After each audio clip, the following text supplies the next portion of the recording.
Hello kawan, nama saya Tana dan selamat datang kepada channel saya. Jika anda suka apa yang anda lihat dan dengar, tolong saya dengan 2 klik, 1 klik like dan 1 klik subscribe. Hari ini kita nak buat video berkenaan mitos-mitos yang berkaitan dengan tuning. Banyak orang tahu apa itu tuning. Tuning adalah satu proses di mana kita mengubah nisbah minyak dan udara dalam kenderaan anda untuk mendapat lebih banyak kuasa. Tetapi adakah tuning berkesan? Adakah tuning betul? Adakah tuning banyak mitos, banyak soalan. So jika anda nak dengar apakah mitos top 10 saya yang pernah dengar, stay tuned and let's do this.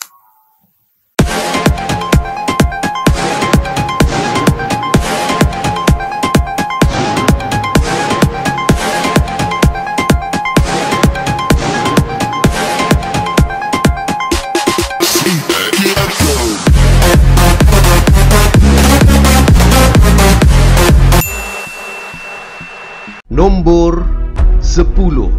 Mitos RON 97. Ada orang berkatakan, oh bos, kalau you dah tune kita kepada RON 97, tak bolehlah pakai RON 95. Mesti dia ada problem sikit. Ya dan tidak. Sebab anda kena faham semua kereta moden ada flex fuel sensor. Ini adalah sensor yang membolehkan kereta tu mengesan apakah fuel yang ada dalam kenderaan anda. Sebab mengikut minyak yang anda pakai, kita kena menukar nisbah minyak dan bil timing dia. Banyak kena ubah untuk mendapati kondisi anda supaya tak ada knocking. So knocking tu diubah menggunakan flex fuel sensor. So walaupun anda dah tune kepada 97, dia dioptimasikan untuk 97, tetapi kalau anda pakai RON 95, kereta masih boleh berjalan. Dia akan ubah untuk menepati minyak yang anda pakai. So mitos tu Nombor 9. mitos yang tuning akan menghasilkan lebih banyak pembakaran minyak. Well, kalau nak more power, mestilah bakar minyak. So, dia agak betul tetapi tidak 100%. So, anda kena faham tuning akan mengoptimasikan pembakaran minyak anda. So, kalau anda bawa kereta seperti biasa, seperti normal, bukan laju, sebenarnya tuning yang sebenarnya ditunekan untuk pemakaian sehari-harian akan mengimprovekan atau akan menghebatkan lagi penggunaan minyak anda. So itu adalah tidak benar. Jika kalau tune anda betul, consumption oil anda, minyak anda tidak akan bertambah. Nombor 8. Tuning tidak perlu dibuat menggunakan beribu-ribu ringgit, tapi hanya dengan benda OBD2 yang kecil. Anda nampak dekat Lazada ada jual. Increase power, beli benda ni lebih kurang RM1 yang beli, pasang je akan ada more power. Nah, anda kena faham benda-benda tu yang dikatakan increase power, nitro power, whatever lah, yang anda tekan, anda pasang pada OBD port anda dan tiba-tiba anda ada more power, itu bukan tuning. Kenapa? Kereta-kereta moden tidak menggunakan lagi kabel untuk control the fuel pedal. So anda tahu anda bawa kereta manual atau auto, minyak itu, pedal minyak itu dulu dia dikontrol oleh wire. Sekarang dikontrol oleh sensor. Nah, kenapa ini penting? Penting sebab kalau kita boleh menukar resistance, betapa kuatnya resistance pedal itu. Maksudnya bila anda tekan 10%, benda tu akan katakan, tambah lagi minyak, bagi more power dalam pada 20%. So itu bukanlah tuning. Itu hanyalah seperti anda ibaratkan daripada anda bawa kereta tekan sikit, anda bawa kereta tekan banyak. Dia hanya menambahkan lagi pedal minyak anda. Itu bukan tuning. Tuning sebenarnya akan membuat anda dulu pakai 10% tekan, dia jalan. Sekarang 10% ada more power. Power tu bukannya daripada meninggikan lagi pedal minyak tersebut, tetapi daripada menukar nisbah minyak dan udara. Nombor 7. Mitos seterusnya, tuning akan membuat anda hilang top end power. Apa tu top end power? Now, kalau anda bawa kereta, anda rasa masa pick up tu kuat, lepas tu naik top speed dia akan hilang. Adakah tuning akan menghilangkan top end power anda? itu tidak benar sama sekali.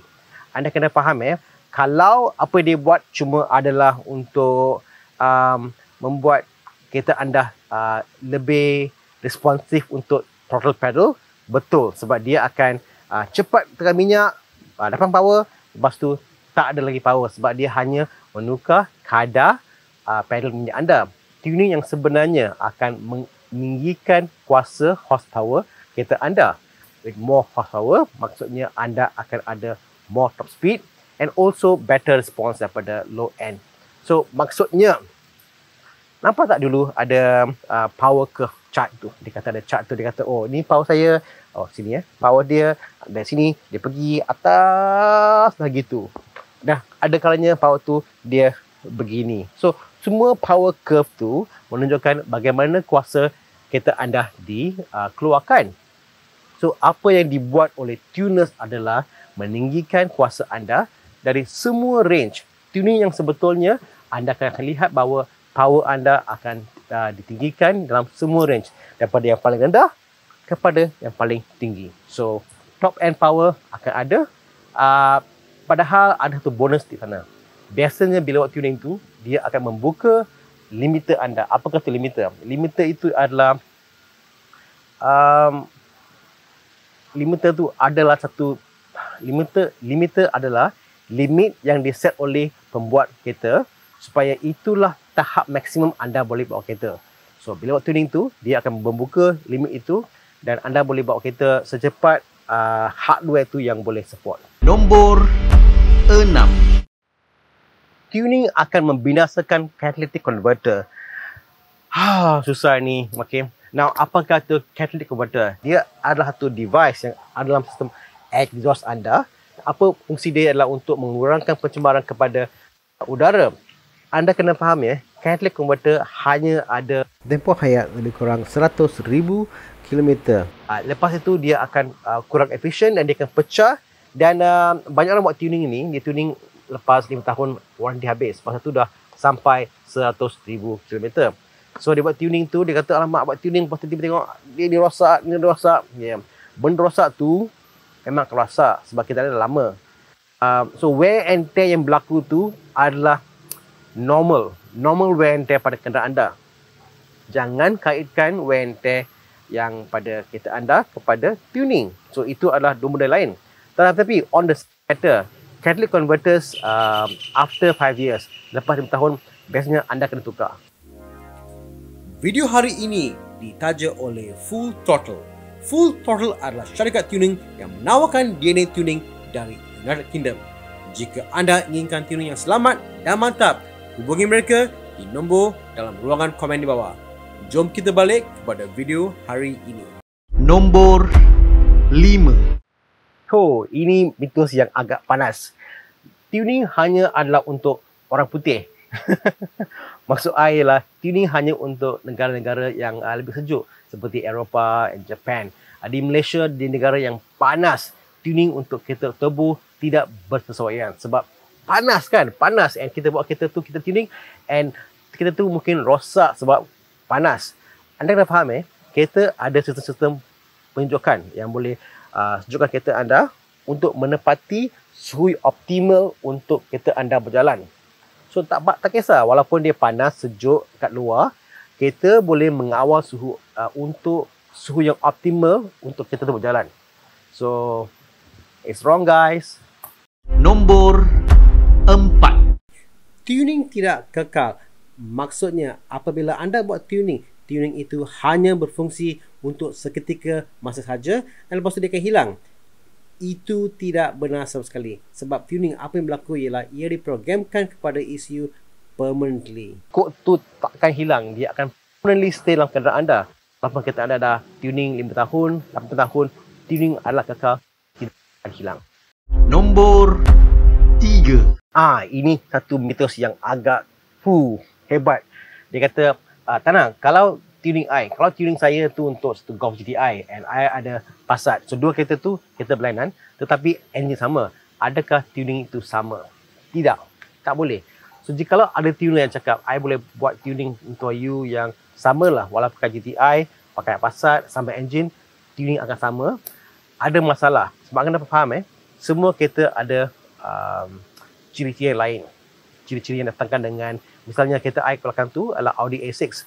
Audi A6 memakai enjin EA888 2.0 versi generasi 2. Now, enjin tu ada dalam Golf GTI, ada Passat. Tetapi kalau I tune kereta I seperti Golf GTI,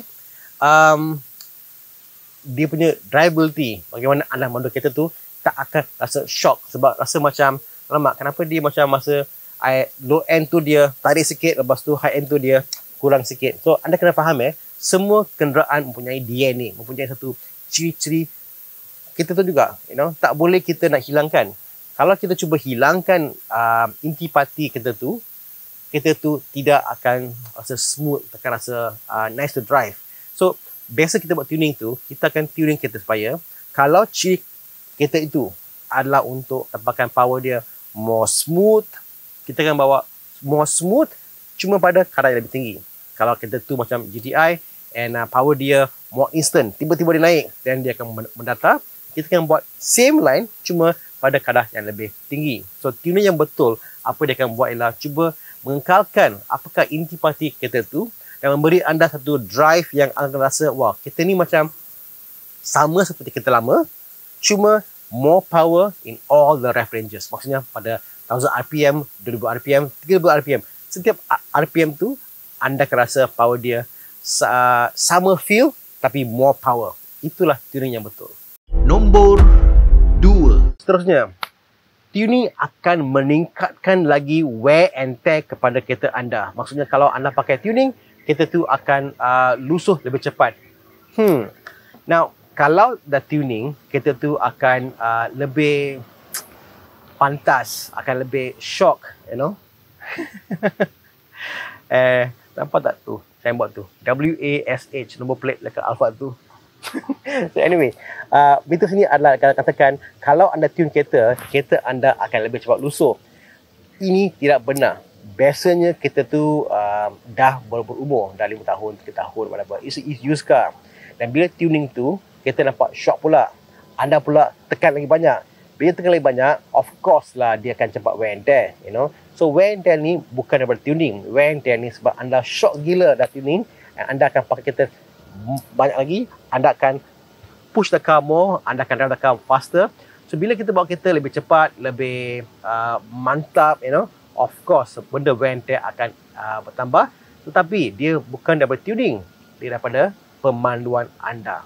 So jika anda tuning dan anda bawa kereta seperti biasa dan kadang-kala anda bawa lebih laju, no problem. Wear and tear adalah sama sebiji before tuning.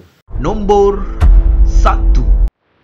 Dan mitos terakhir adalah berkenaan hardware. Dia kata kalau buat tuning anda kena tukar brake, anda kena buat ini, buat itu, intercooler, tayar, rim, semua. Ya dan tidak.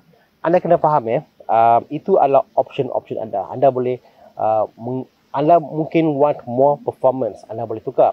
Tapi duit yang anda pakai untuk buat tuning jauh lebih sedikit compared to anda katakan tukar tayar, tukar rim, intercooler baru. Benda-benda itu adalah agak mahal. So tuning adalah, I would say, step 1 untuk performance upgrades. Kalau nak buat upgrade performance, first of all, let's do the tuning. Lepas tuning, anda boleh tukar misalnya tayar, rim, anda boleh tukar katakan intercooler, air intake. Itu adalah step-step yang profesional. Tapi step pertama ialah anda patut buat tuning. Saya harap video ini memberi anda sedikit insight kepada tuning. And jika anda suka video ini, tolong saya dengan again 2 klik. 1 klik like and 1 klik subscribe. So sehingga kita berjumpa lain hari, lain masa. Ini Tanah mengatakan, go out there and have a little more fun.